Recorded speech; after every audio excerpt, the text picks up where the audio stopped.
Dans un monde toujours plus énergivore et faisant face aux enjeux climatiques, il est indispensable de trouver des solutions efficaces pour répondre rapidement aux défis de la transition énergétique.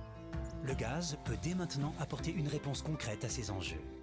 Depuis plus de 70 ans, grâce à nos infrastructures, nous œuvrons pour faciliter le transport du gaz et son stockage.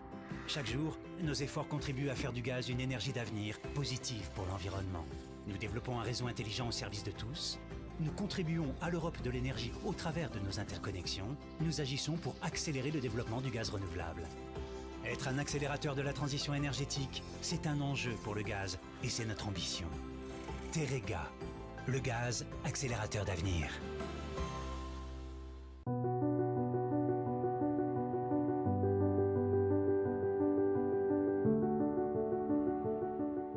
Nous sommes un groupe coopératif engagé dans l'économie et la vitalité des territoires, en France et à l'international.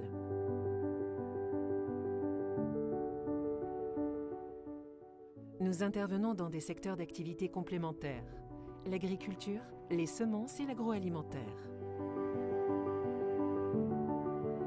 Nous sommes un groupe innovant et agile, un leader européen des semences multi-espèces, un acteur incontournable de la gastronomie du canard, une activité traiteur reconnue pour son savoir-faire artisanal auprès des commerces de bouche.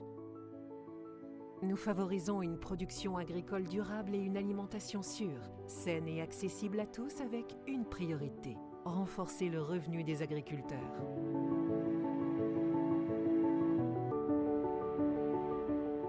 Au quotidien, Euralis nourrit votre confiance. Everything is quiet, but you're hanging mine.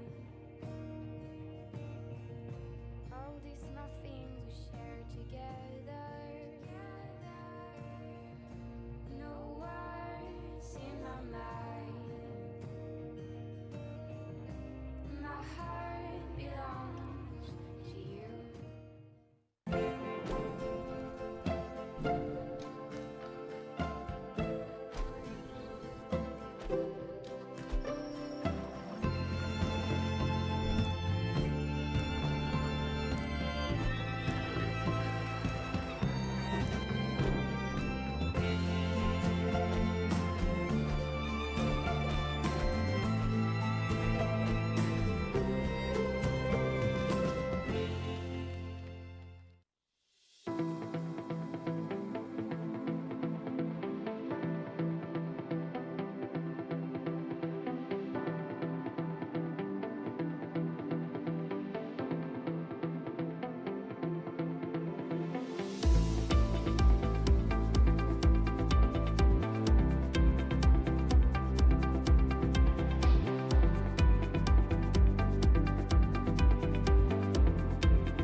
Dans un monde toujours plus énergivore et faisant face aux enjeux climatiques, il est indispensable de trouver des solutions efficaces pour répondre rapidement aux défis de la transition énergétique.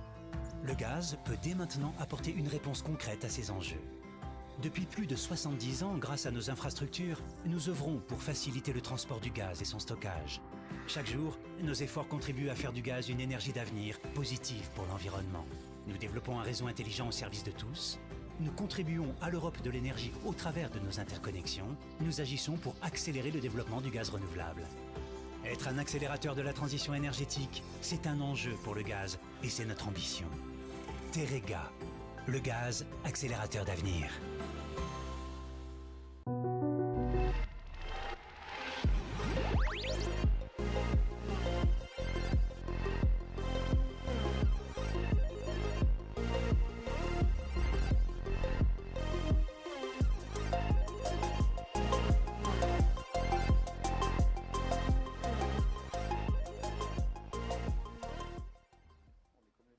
Bonjour à toutes et à tous. Merci de nous rejoindre à cet événement IAPO, événement co-organisé par Heliopark, Luminae et l'association IAPO. On leur donnera la parole dans quelques instants. On est tellement heureux de vous retrouver. Comme vous le savez, les événements précédents ont été des succès. Il y a de plus en plus de personnes qui nous suivent. Vous êtes actuellement en ligne sur LinkedIn. Vous êtes aussi en ligne via notre plateforme. Nous vous remercions de partager cette matinée avec nous, matinée qui va être riche en échanges, en informations, et qui démarre avec une information écoutée ce matin même sur France Info, une étude, une enquête France Info, qui nous révèle que nos données, à nous, citoyens qui tombons malades, qui prenons rendez-vous via une plateforme qui s'appelle Doctolib, ne seraient peut-être pas protégées. Alors on se pose la question de savoir, maintenant suite à cette étude, ce qui va être fait, qui doit prendre une action, qui doit prendre des décisions, l'entreprise, les gouvernements, les citoyens. Nous allons traiter de ces sujets aujourd'hui en rajoutant la brique intelligence artificielle et modèles d'intelligence artificielle qui, via différents algorithmes et systèmes, peuvent faire le bien, mais aussi avoir une tangente à peut-être être un risque pour les citoyens. On en parlera ce matin. J'ai à mes côtés l'équipe au complet de l'IAPO. J'ai un représentant de Luminae, d'Heliopark. Bonjour Marion. J'ai envie de vous poser une question, cher président Nicolas Girardin. Alors, l'IAPO, pourquoi? Quel est le but de l'association qui organise cet événement aujourd'hui autour de la souveraineté et du NLP, le Natural Language Processing? Plusieurs objectifs pour l'association IAPO. Merci Thomas de me donner la parole. Nous avons un premier objectif qui est de donner une vision plurielle de l'intelligence artificielle aux participants de nos événements. Par exemple, aujourd'hui, on va avoir près de 10 experts du traitement automatique du langage, traitement automatisé du langage, de l'intelligence artificielle. Sur d'autres événements, on peut avoir un seul expert, mais qui va donner différentes visions chaque mois sur de l'intelligence artificielle au travers des meet-up. Donc, donner une vision plurielle de l'intelligence artificielle à nos participants. On a un autre objectif aussi, qui est de favoriser l'interaction entre des étudiants qui vont apprendre à développer, à coder et à proposer des modèles d'intelligence artificielle avec des entreprises. On le fait via des data challenges, des battles, où on va avoir des étudiants qui vont être confrontés sur des formats de 24 heures, 48 heures à des problématiques d'entreprise, de grandes entreprises comme des PME ou des associations même. Donc, c'est ces deux aspects-là, principalement. Vision plurielle, pour que chacun se fasse une idée. Ça sera votre cas aujourd'hui. Et également, aider les étudiants à entrer dans le monde du travail et à se confronter à de la vraie donnée. Et alors, je crois, cher Nicolas, qu'aujourd'hui, et c'est le cas des personnes qui sont en ligne, on retrouve ces populations dans les personnes qui suivent aujourd'hui tous les travaux de l'association IAPO, des chercheurs, des étudiants, des entreprises. Et donc, nouveauté, on va dire, grâce, c'était le Covid, mais il a eu du bon pour l'association, les événements hybrides ont ouvert à une communauté beaucoup plus large qu'à, on va dire, au démarrage, un territoire local de personnes qui pouvaient venir sur site avec nous à Pau et qui maintenant viennent de partout dans la francophonie. On le verra avec Jacopo, s'ouvre aussi à des personnes qui sont hors francophonie et qui ont cette information, qui ont ces compétences. Oui, nous allons chercher les experts en France, mais en francophonie, mais également sur d'autres territoires. Sur 2020, nous avons réuni presque 1000 participants aux événements. Malheureusement, sur 2021, vous êtes au courant, mais on a dû annuler. Certains sont au courant. Ouais, voilà. On a dû annuler un événement. Donc cette année, on va faire 5 événements à la place de 1, 2 ou 3 que l'on fait habituellement. Mais on a réuni 2020 presque 1000 participants et on souhaite atteindre ce chiffre-là sur 2022 et peut-être plus sur les années à venir. Donc on parlera plus avant, on le redira, il y aura un replay aussi, donc vous pourrez retrouver ces informations. Il y a un chat aussi qui permet de communiquer avec nous. L'idée de l'IAPO, du festival IAPO, qui aujourd'hui se décline donc en plusieurs événements, vous l'aurez compris, c'est d'avoir une pluralité de discours, d'informations, mais surtout des échanges. On compte sur vous, vous qui êtes en ligne à présent, pour vous connecter via le chat. Si vous avez des questions, si vous avez des interrogations, si vous souhaitez vous inscrire ou nous suivre, il y a tout ce qui est possible maintenant via LinkedIn, via la plateforme sur laquelle vous êtes en train de nous regarder, pour être en contact, rester en contact. Mais ce matin, c'est de l'interaction qui est recherchée. Interaction, donc sur un sujet, on va toucher 2 mots, mais donc la souveraineté, savoir comment nos gouvernements, au niveau européen, comment les institutions européennes défendent les citoyens et leurs données, et donc le Natural Language Processing relié à cette question de la protection et de la bonne utilisation, finalement, de tout ce qu'on pourrait dire et qui serait capté par des IA pour une utilisation qui, normalement, est faite pour le bien, mais qui pourrait avoir des dérives. Je pense que tout a été dit sur le sujet. Je ne vais pas aller plus en détail. Le temps passe. Le temps passe et on a des présentations. Vous êtes accompagnés. Je crois qu'on a des présentations des partenaires donc, du festival. On va avoir, je crois, Heliopark en premier, puis Lumenaï. Attendez, juste avant, parce que nous sommes 3, vous avez dit que nous étions toute l'organisation IAPO, je pense que ce n'est pas tout à fait vrai, je pense que nous sommes beaucoup plus nombreux à IAPO, il n'y a que des bénévoles à IAPO. Je voudrais citer très rapidement le bureau avec Sébastien Lousteau, qui était notre ancien président, qui est devenu vice-président, qui continue à nos côtés. Jamais très loin, Sébastien, je crois que je l'ai croisé ce matin. Exactement. Nous avons Astrid, nous avons Philippe, Yannick, Payot pour le bureau. Nous avons également bien d'autres membres qui ne sont pas dans le bureau, mais qui sont tout aussi importants, avec Or, Daniel, Alexis, Benoît, je vais en oublier, ils m'excuseront. Je voudrais aussi remercier Thomas de l'Agence Libre, qui passe beaucoup de temps avec nous, qui ne compte pas son temps pour nous accompagner. Et enfin, donc, Marion et Amine, co-organisateurs avec Heliopark, Lumenaï. Et c'est bon pour les vidéos. On peut envoyer les vidéos. Présentation de nos 2 partenaires, donc les partenaires du festival IAPO, Heliopark et Lumenaï. Bonjour à tous, je suis très heureux d'ouvrir ce nouveau rendez-vous dédié à l'IA. C'est un événement notamment co-organisé par la Technopole Heliopark et l'association IAPO, avec le soutien de très nombreux partenaires que je souhaite remercier très chaleureusement. Vous le savez, l'IA est un sujet d'innovation incontournable. Nous le constatons, nous, ici, tous les jours à Heliopark, puisque la plupart de nos startups utilisent l'IA dans leur techno. Et donc, l'engagement d'Heliopark dans cet événement était pour nous une évidence. Ça se passe à Pau. Je m'en réjouis, nous en réjouissons c'est un événement d'une portée nationale, puisque vous le savez aussi, l'IA est un des sujets d'innovation phares dans la stratégie de la France. Je vous souhaite donc un excellent moment, en espérant qu'il soit le plus inspirant possible.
Retour en plateau, et donc on a la chance de vous compter avec nous, Marion et Amine.